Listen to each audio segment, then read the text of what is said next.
Honored to introduce you the Governor of the great state of South Carolina, Mark Sanford.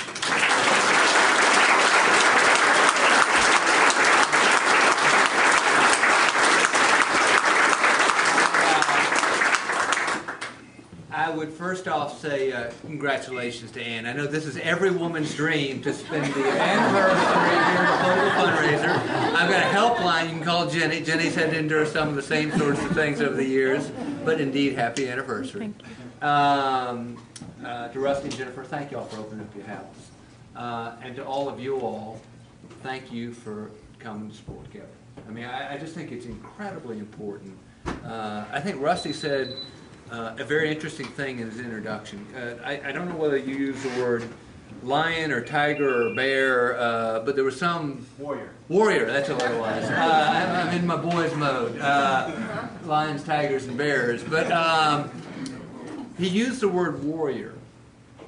And the reality that we all know is that a lot of people, whether in going off to Columbia, South Carolina, or whether in going off to Washington, D.C., talk like I'm going to go and be a warrior in terms of trying to watch out for the values that you hold dear, the idea of limited government, the proper place of government, market-based ideas, you go down the list, and yet end up lying down like a lamb when they get to that spot. And the reason that I take a 2-hour drive up here this afternoon and take a 2-hour drive and probably miss my kids before they get to bed, hopefully I'll catch them before they get to bed, but the reason I do that is that this guy has absolutely indeed been a warrior, not just on talking the talk that is so easy to do in the world of politics, but in actually walking the walk, in standing up for the values that are held dear by all the folks that I run across, you know, in this part of the world. I mean, you look at the conservative belt of South Carolina, it basically runs the I-85 corridor. It can get a little bit dicier when you come down to libertarian Charleston and other places like that, but it is solid conservative country up in this part of the world. And he has just, I think, done a phenomenal job of representing indeed where people are coming from in this part of the world.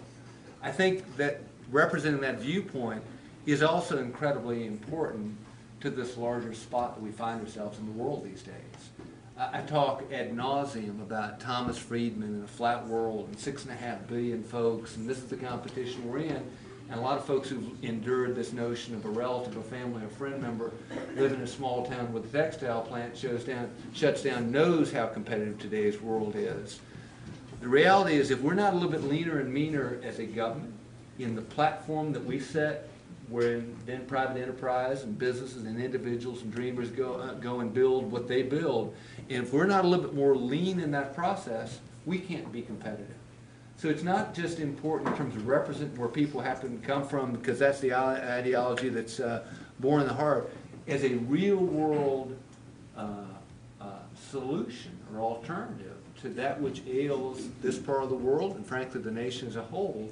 It's incredibly important. So I just want to say thank you because ultimately my and Jenny's 4 boys, y'all's kids, y'all's grandkids will be the beneficiaries of things that he and his colleagues are able to get right in the General Assembly.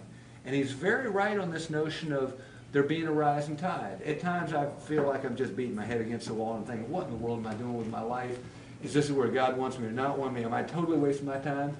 But then you look at the Kevin Bryants of the world, and you look at some of these new guys coming in, and you say, you know, I may be like Moses in the Promised Land. I may not see the Promised Land on some of these changes in killing off us being the only state in the United States of America with a budget control board. Not to give you a paid political advertisement here, but I want y'all, as you talk to friends, think about how unusual it is. Either we got it real right compared to the rest of the nation, or maybe we were kind of real wrong on this one. But we're the only state in the United States of America with a budget and control board that handles the administrative functions that are handled by the other 49 governors in this country. And what that does is it begins to upset the balance of power that the Founding Fathers set the whole system on. They didn't believe too much power in any one spot was a good thing. They wanted to distribute it. And the system we have works against that. And if you've got, in essence, an unbalanced system, you end up with some things going wrong. One of the things that goes wrong is our government costs us almost 140% the U.S. average based on bad House or Senate colleagues, because even the folks that Kevin and I disagree with, many of them are well-intentioned, they mean well, but the system, flat out, is broken. And so I would really ask for you to look for ways of redoubling your effort, because you absolutely have, what is it, again, not a lion, not a tiger, not a bear, a warrior in Kevin Bryant, in the way he's pushing for changes that I think are incredibly important. And I'm talking too long, and I'll call it quits and stay in the corner and visit, but thank you all.